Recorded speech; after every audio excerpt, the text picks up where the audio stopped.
Hello, my name is Betty Harris, and I'm here to eulogize Miss Annie Mae Miller. Grandmothers are meant to live forever. Therefore, they will. They will live in the hearts of all of those who love them.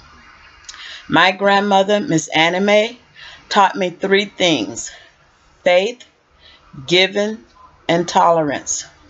She taught me faith by bringing home the first telephone.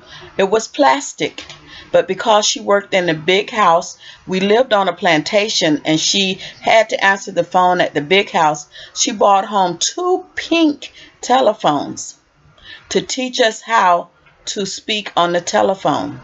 That was faith. She knew we would not always live like that, and we had to grow beyond. Giving. She taught me giving by one day giving everything we had in our cupboards to a family that was driving. Looked like they had 1,000 kids in the back of the car. And it was the end of the month. And of course, we had nothing, but my grandmother felt we had more than they did. It was the first time she ever hit me that I can remember, because I was telling her, "Grandmother, that's all we have." When the people drove off with all the money she had and all the food we had in the cupboards, she began to lecture me that I would never grow hungry. I would never beg. As she was lecturing me, the man drove up in a truck and said, "Miss Annie Mae, we found so many fish in the creek today. Bring us your foot tub." Can you imagine what my favorite food is? Yes, it is fish. And my grandmother made me clean every one of them. And it was a pleasure, because I learned you cannot beat God-given.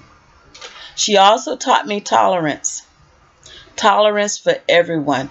It doesn't matter the race, the creed, the color, the religion, but to live by what God has taught us, that everyone is the same. We grew up in Mississippi where a lot of hate was. It was just hate because of the color of your skin. Well, my grandmother told me, "Betty, when you're outside this house, you are yes'm, no'some, but when you're in this house, you must pronounce every word to its fullest. And if you cannot pronounce it, we will find someone who can to teach you." Yes, Miss Annie Mae Miller, she was a woman of faith. She was a woman of tolerance, and she was a woman who would give you so that you will always have. She was a woman of God, and I will miss her, but I know she lives on. Thank you.